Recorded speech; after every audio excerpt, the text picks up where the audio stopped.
Chapter 13, verse 1 through 17, this is the story of when Jesus washes the disciples' feet. Now listen, it says this: Before the Passover celebration, Jesus knew that his hour had come to leave this world and return to his Father. He had loved his disciples during his ministry on earth, and he had now loved them to the very end.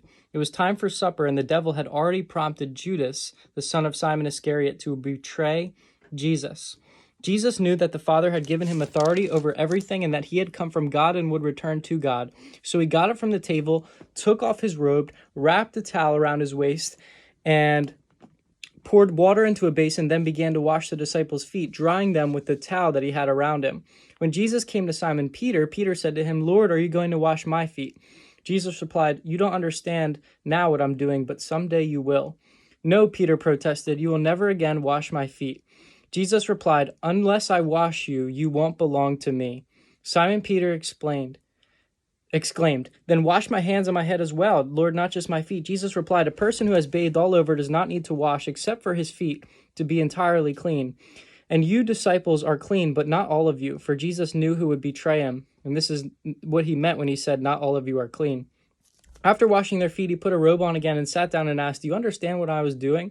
You call me teacher and Lord, and you are right, because that is what I am. And since I, your Lord and teacher, have washed your feet, you ought to also wash each other's feet. I have given you this example to follow. Do as I have done to you. I tell you the truth, slaves are not greater than their master, nor is the messenger more important than the one who sends them. Now that you know these things, blessed are you if you do them." What we learn from this passage is the example of humility. The job of washing someone's feet was for the lowest servant. And Jesus, although he was the greatest, he was the Son of God, he took on the form of a servant and washed the disciples' feet. Now think about this for a second. He even washed Judas's feet. Knowing that Judas would betray him, he still served and showed love to him. My favorite verses is verse 7, John 13:7. It says, Jesus replied, because Peter was confused, and said, "You don't understand what I'm doing now, but someday you will." Now, what I love about this is oftentimes when God works in our lives, we don't really understand it right away. But one day later, hindsight, we look back and we say, "Oh, that's why God did this. Oh, that's why God taught me that lesson. Oh, that's why God allowed this trial." And we can look back and we'll see everything that God allows is part of his sovereignty.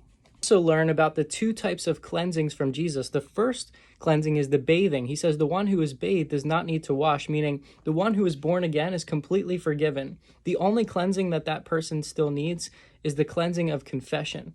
Because it says your feet are still dirty, meaning we're bathed, we're washed by the blood, but yet we still sin. 1 John 1 tells us whenever we sin, we just need to confess that to the Lord, repent from it, and God is faithful and just to forgive us. So if we're born again, we're forgiven of all sin, but that doesn't mean we're done confessing our sin. We still need to keep our walk pure with God.